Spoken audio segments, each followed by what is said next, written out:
For the benefit of this recording, can I ask you what your name is?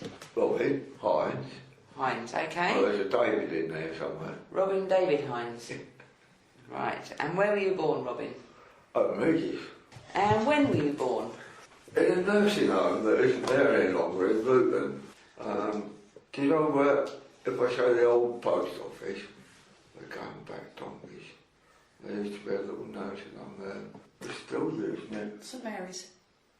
The last time I went there, we've got cancer patients and all that sort of thing in there. All right. But anyway, it was that place. That place. And when were you born? In fact, my eldest daughter was born there. All right, so it's a family I thing was then. born on 19th of December 1940. And what family did you have and do you have? Did I have then? Yeah. Well, then we lived with grandmother, grandfather, and my aunties because uncles were away at war, obviously. So I suppose we had quite a big family at home still because there was still Auntie Eileen and Auntie Betty at home. Auntie Georgie, for some reason, had gone off. She was in war for some reason as well. And we had 5 airmen bedded in the place, in the front room. And that was in St Omia, Common Street. And it was, and if you look now, if you drive down Common Street, it was the last house in the road on the right-hand side. As you went down, the road ended there. There was no man to park. And in actual fact, the ground, or the garden that belonged to the house, there are 3 houses built on that now. Because 2 in what we call Muddy Lane, you now call Cemetery Road, there's 2 houses there, and alongside where that is, there's 1, 2 bungalows, 4. And that was called Muddy Road? But behind it, we always call that Muddy Lane, and it was always Malmsey was there, and I think you still call that bit Malmsey, I'm not sure. Well, that's Cemetery Road, as you know it now. You know, go down the back of Morrison's. And where did you go to school? On the green, Whitehead. Right, Yeah. so Thomas Whitehead was on the green then? It was called Lower School. No, Bottom School. And the other one was always called Top School. That's the county primary at that end of the village. It was only called Bottom School or Top School because it was the bottom end of the village or the top end of the village. So I took it the other week. Apparently it's a place in France, St Omia. Yeah. But I always thought it was a posh way of saying home, you know. They make beer, Cousin don't they? Janice seems to think that Grandad spent, well he did, he spent time in France in World War I, and it's probably a place that he knew there or something. I dealt with it myself, but there you go. Well, it's possible, and that's an interesting story, That's what isn't she it? thinks. Yeah. Next door, and it's still called the Ferns, was Auntie Daisy and Auntie Annie. And Auntie Annie was sort of the matriarch of the family. You know. She's very much a kingpin in the Baptist chapel, you know, and was involved with that a hell of a lot. I believe she worked at the printing place in Dunstable, Waterloo. Waterloo's, yeah. Yeah, she did, because we've got a picture somewhere of her getting a presentation of. Goodness knows over the years she worked there. So you went to school at the bottom school on the green. That's right. And that would have been towards the end of the war? Well, I'd go there, yeah, 45. So how many were at the school then? Was it a big school? No. Just a few? 1, 2, 3 classes. Yeah, I can't remember the name of the lady in the first class. But then we went up to Mrs. Benfield and she was sort of a bit frightening, you know, this is where proper school started, you know. And that was the one where every morning you had to recite one of the times tables. Put it down on the wall and you'd all go, praise your king, you know. I never did know the times tables. There's a photograph somewhere of you doing maypole dancing on the green. That's right. And is that with other children from the school? Yeah, that was... What was his name? He was a teacher that come there and he was almost like a fresh breath of air into the place. Yeah, he really got things motivated. That was one of the things he did, was organise the maypole dancing. And I mean, he took us to places like the Natural History Museum in London, you know. It was like travelling the end of the world. Did you have contact with people that lived in in the park in Houghton Hall? Lived in the park. Living in Houghton Hall. People that work there. Let's roll back a little bit. That's why Mum and Dad met one another, was because Mum came from Great Bridge in the West Midlands to work there. So your mum actually worked in the hall? Yeah, and that's how she met Dad. You know, otherwise they probably would, the paths would have never crossed. So was it a busy place in those days? Were there a lot of people working there? I think there must have been a few. I don't know the numbers, but yeah, there must have been quite a few when you take into consideration that you had people working in the stables, had people working in the garden, as well as, you know, the butler and all the rest of them in the house. Must have been a fair size, really, when you think about it. And what did your mum do in the house? Housework, I thought. Right, okay, so she was a housekeeper? Yeah, I guess that's what she was, yeah. So did you often go and play in the park? No. The only time we went into the park to play as such was when they had open days with Jim Carner and all the rest of it. They was involved in that. Tell us about Jim And there was always Carner. a fancy dress show and all that sort of thing. Yeah. What can you remember about the Jim Carners? Horses. No, I mean... And were they really big events? The bit I would remember best is the fact that we used to have to dress up. I can remember dressing up as a bricklayer. I was quite chuffed because they gave me a little board with a bit of cement on it and a trowel. And I had sort of welcome tables on, you know. And I can remember my sister going as Bo Peep. It was obviously a fancy dress thing, and they judged you, you know. Somebody got prizes, I didn't. So it was more than just a Jim Carner then, it was a big village event? Yes, it was, you know, and I mean, people must have come from nearby as well to have had enough horses there to make it a Jim Carner. I used to go in the stables when you say do work. I used to go and have a look around the stables because I'd always been around horses, I suppose. I think we'd moved to Woodlands by then, so I'm coming round to 1948. Sitting home here, we moved out there into Woodlands in 1948. That's when Woodlands was built. There was only our block of 4 houses and about a dozen across the road that were actually built when we moved in. They were building it, you know. They had to demolish one part of it because one place got stuck in the chimney. How did that happen? I suppose it was built up to the end of the second story, and the fun bit was you could climb up through the chimney. The farmer had to come and dismantle the chimney, get him out. And what else did we get up to there? Oh, there was a nice metal barrel, shall we call it, and we found it was quite fun if you took it to the top of this little mound and someone got in it and you shut the lid on it and they rolled down the... Where was that? At Woodlands, because they were building it, you know, and there were mounds of earth and all the rest there, and what this drum was originally for I don't know, but it had a lid that locked down, so one of them get in the lid and get in and, you know, board. Sounds like great innocent He childhood should have come fun. out dead the other end, shouldn't he? So back to the park again. I remember last time we spoke to you, you told us about people poaching on the park. I'm really interested to hear more about that. Yeah, I mean, I wasn't very successful at poaching, but some of the other lads were. So was it just rabbits, or was it? But we Was there nip in and set traps for the rabbits and, you know, snares for the rabbits, but that doesn't work like that. I found out years later that you need to send a ferry down the rabbit hole. How did you get into the park?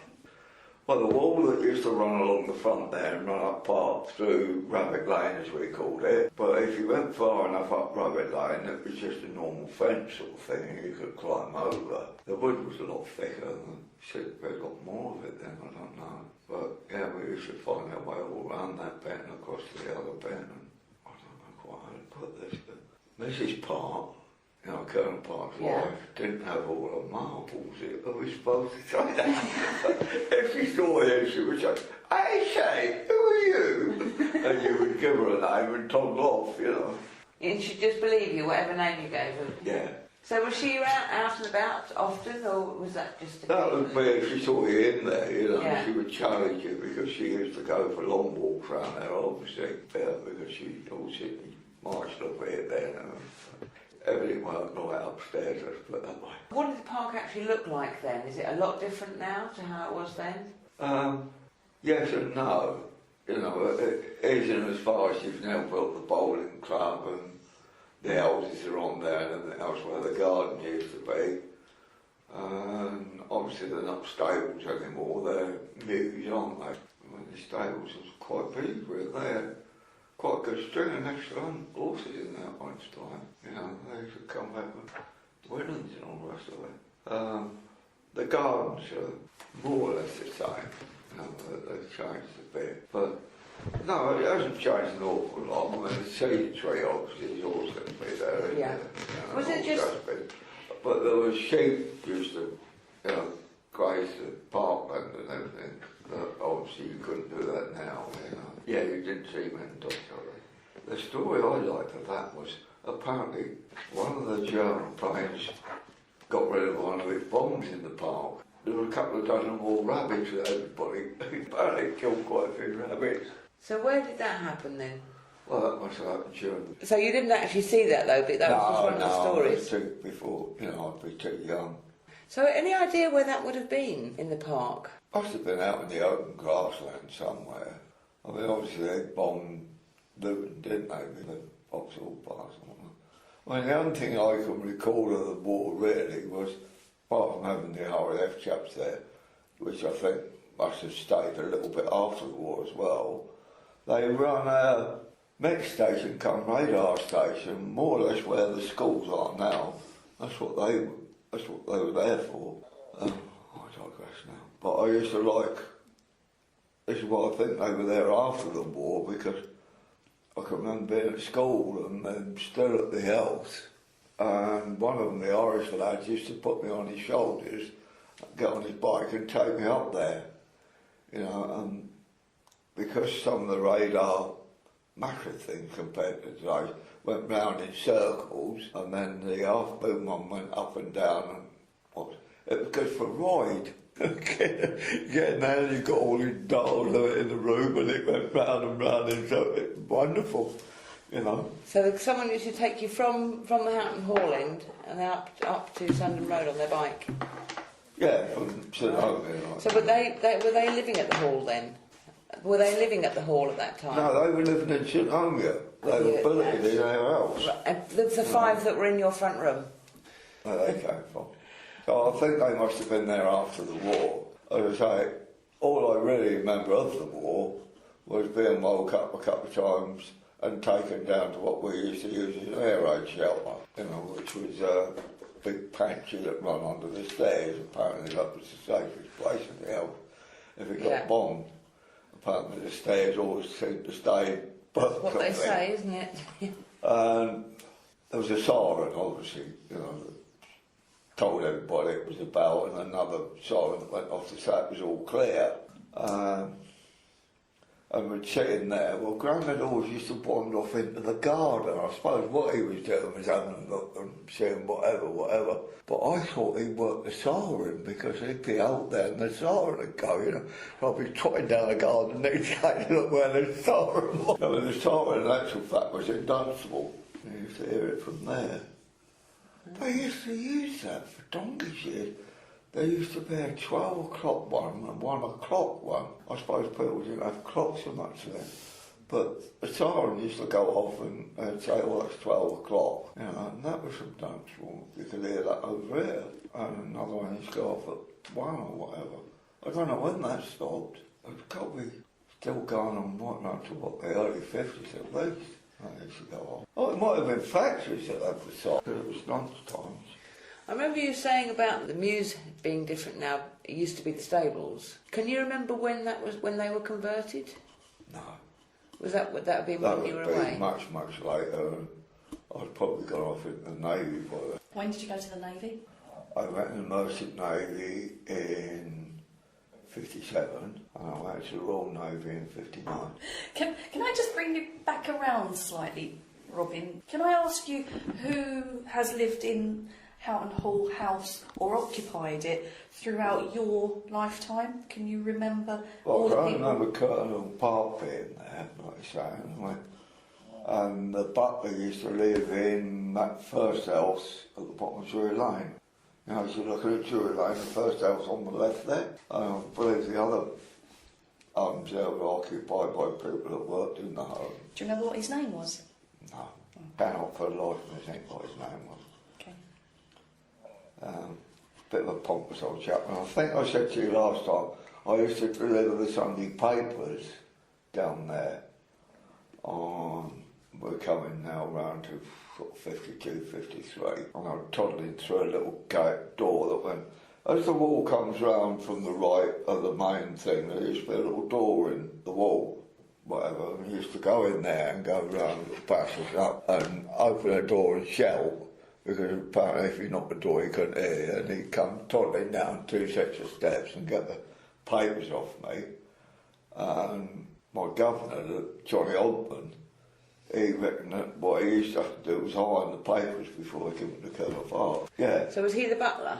The newspapers. The newspaper. Oh, yes. In the Odyssey, Johnny Oldman. Yeah, so he used to have to iron them before he sent them out then for Colonel The Park. butler used to iron them, apparently. Something that really interests me about the park is the number of ponds that were there years ago but aren't there now. Can you remember that? That's right, I can only remember the one round the back of the house.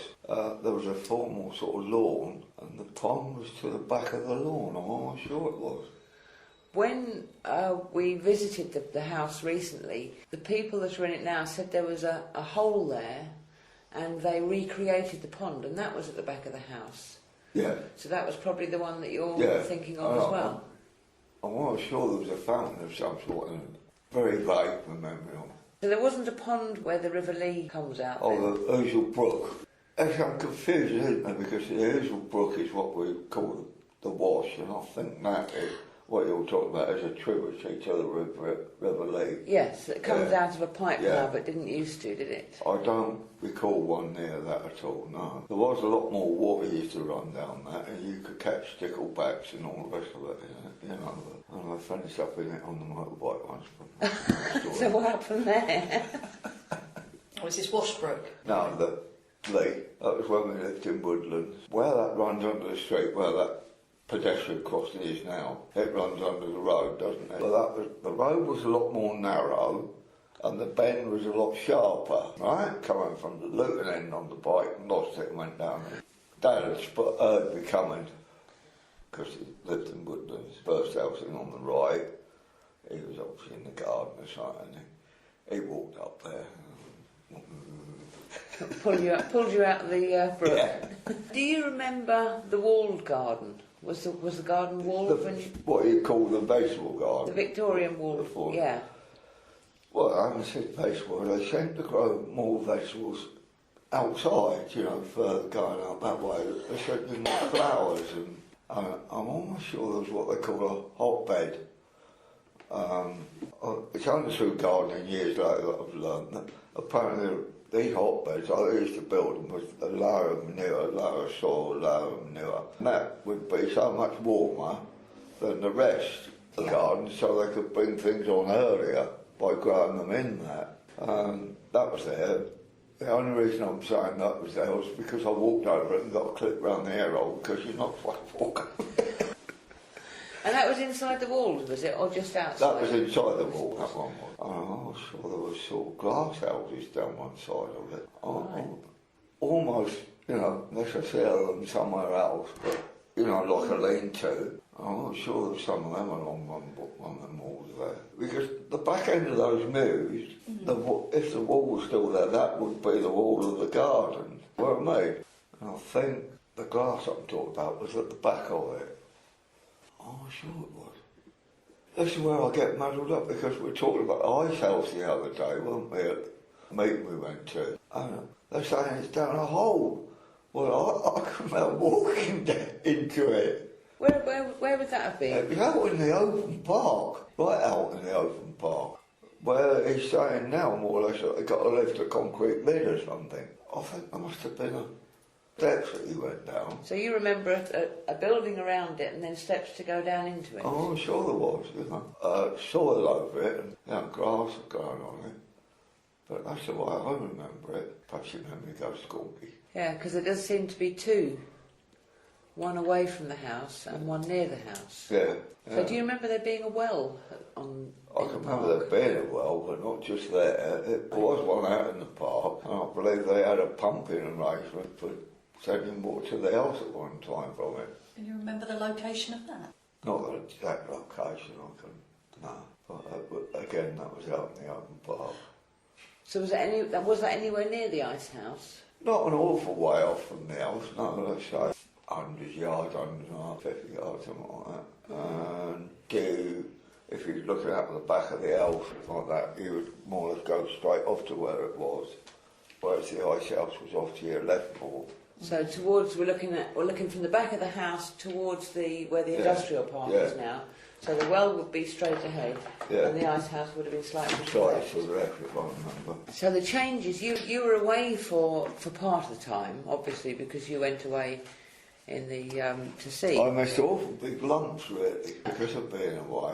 When you came back, were you surprised at the amount of change there was? Yes and no, because, see, I mean, when I first started going away, this was all just being built, type farm and all there. It was only just starting to be built, you know, there was mud down every road that you could think of, building, chucking, nothing parkside way, you know, nothing. Yes and no, you know, because Merchant Navy, I was only away for 7 weeks at a time before coming home, and Royal, initially, I would be coming home 2-3 times a year, you know. So you saw changes as they were happening? Oh yeah, because you come home on leave, primarily you see the family first, and then you find a local pub. You tended not to sort of go a lot further, you know. Which one was your local pub? It tended to be the King's Arms on the way up, but then Dunstable. Later on, when there was about 7 of us all in the Navy, from Houghton Regis, Dunstable, and what we used to try and do was arrange a day, and we would all put uniform on and meet in the Nate's Head, across roads in Dunstable. And the idea was that you work your way from there down to the Bird and Hand, each pub. Because she was in uniform, you tended to get a 3 point in each one. There was quite a few pubs that aren't there now going, but I don't think we ever got as far as the 5 Bells and the King's Arms. Not in one day, anyway. Where was the 5 Bells? 5 Bells was at that end of the village, top end of the village. So that's not there anymore. So no, and then there was the White Horse, which is at the bottom of Cumberland Street, and then you've got the King's Arms, and you've got the other two. But I mean, the Checkers was minute compared to what it is now. And it was still called the Checkers then? Yeah, it was called Checkers then. Now, Grandad always used to say there was a pub called the Blue Anchor, but other people said, no, it was called something else or not, that was near Top School. You know, and this is before my time, but they always used to say there was a pub up there as well. So. But my very favourite pub I used to go to with Grandad was the Red Lion. The reason it was a very favourite was there was a seesaw. And you just didn't get seesaws anywhere, you know. And the Grandad thought that you could sort of play on. This is how simple our life was in them days, you know. But again, the Red Lion, it was just one bar, and you went in, and when he went to get your point, he went down 2 steps to a barrel, and got out the barrel and brought it back up to you. And that was the Red Lion, nothing like what it is now. Well, is there anything else you can think of about about Houghton Hall Park and the Houghton Hall that you think would be interesting for us? I mean, the outstanding thing was the hunt and the hounds being kept on the green, because, you know, the hounds would be taken out for a walk once, twice a day around the village, and round the back fields and everything else. And quite often there were strays, you know, that would be running around the village, and we'd catch them. And I think it was just sort of teach these strays not to wander off. When they all went out with the huntsmen, there'd be odd ones that were tethered together as a pair, the dogs. You know, so they obviously had one good dog, one that kept straying away, then tether it to that one, you know. Lead about 2 foot between the two of them. And that was a big part of the village, you know. I always remember. And I can actually remember fox, hounds and hare coming up where Woodlands Avenue is now and down across the bottom of the green into Rabbit Lane. Because where Woodlands is now, that was more or less open woodland. I think that must have belonged to the Hall as well, I'm not sure. Oh, it was part of that bit that belonged to the Hall. There were some damn good walnut trees in there. They were quite big, you couldn't get up those ones. To get the walnuts down, you used to have to fire something up there to get them down. In the hall? In the grounds of the hall? No, Woodlands Avenue is now. Woodlands. They would be round the back of 1011 Woodlands Avenue, round the back of there. And then you got 13, 4, sort of towards the back of there were some nice walnut trees. Very nice walnuts. The only other place you could get walnuts was, there was Hetherington's, the chemist, at that end of the village. You know where the walk is, that opposite Morrison's it is now, it used to be opposite the Baptist Chapel, and there's a little walk that runs through to St Michael's Avenue and Bidwell. Hetherington's owed some land up there on the right hand side, and there's a shop that was a little bit further down, and there were walnut trees in there, and you could get up there and get the walnut now. But you know that walnuts are like green plums before they ripen. Yes. And we used to pick them slightly before they were really ripe and open them up. But you've got like nicotine all over your hands, so you couldn't hide the fact that you'd been cheating and going in there to get them. So they used to stain. That used to stain your hands. Grandma used to want us to pick them like that because that's how when they pickle them, you know, like that black when they pickle, they green to start with. Go over there and get them. Go to the fence. Because Hetherington's would be. Is it a Mac place now? You know, yeah, next door to that's where Hetherington's. The Ordnance Survey. Just there, and right alongside it was a monkey puzzle tree. Yeah, a little bit of garden, and there was a monkey puzzle tree there, and there was a row of houses before the alleyway that we're talking about. Yeah, because there was a little baker's there at one time. The plumber also had a place up there. There was a plumber there. I remember the plumber. As you know, when you flush your toilet, there's a ball and cock in there. Yeah. Well, our outside loo kept overflowing, and Mum kept giving Dad this, and he hadn't got to it, so she said, get up there and get it out. And they were copper in them days. They weren't plastic like they are now. And Mum's unscrewed it, and she said, there's water in it. She said, that's why, you know, because it isn't bloated up and down. So she had a brainwave. She put it on the cooker. Well, if you ever think about it, a nice copper ball was water in it, and you see it on the gas. It went boom into a hole. Backed off the ceiling. So I had to get on the bike and cycle out the plumb very quickly and get a replacement. Put it on before Dad got home. Yeah, that's how I remember the plumb was there. Now opposite there, I was talking Everton on my, you had the Butcher's Tompkins, but next door to it was a little clinic that you heard of Nurse Cox, somebody must have mentioned Nurse Cox, to deliver the babies and everything else. She used to run the little clinic there, and later on that became a doctor's surgery there. I had a little small clinic place that was there, you know, before an alleyway that used to run up to the chapel, not the Baptist chapel, the Wesleyan, that's it, Yeah. the Wesleyan chapel. And where was the Wesleyan Chapel? It was there, you went up a little alley to it. If you went up Cumnor Street, there was another alley that went across the back there. King Street-ish, Yeah. I think, isn't it? That's right. Behind where the nursing home, behind Roslyn House.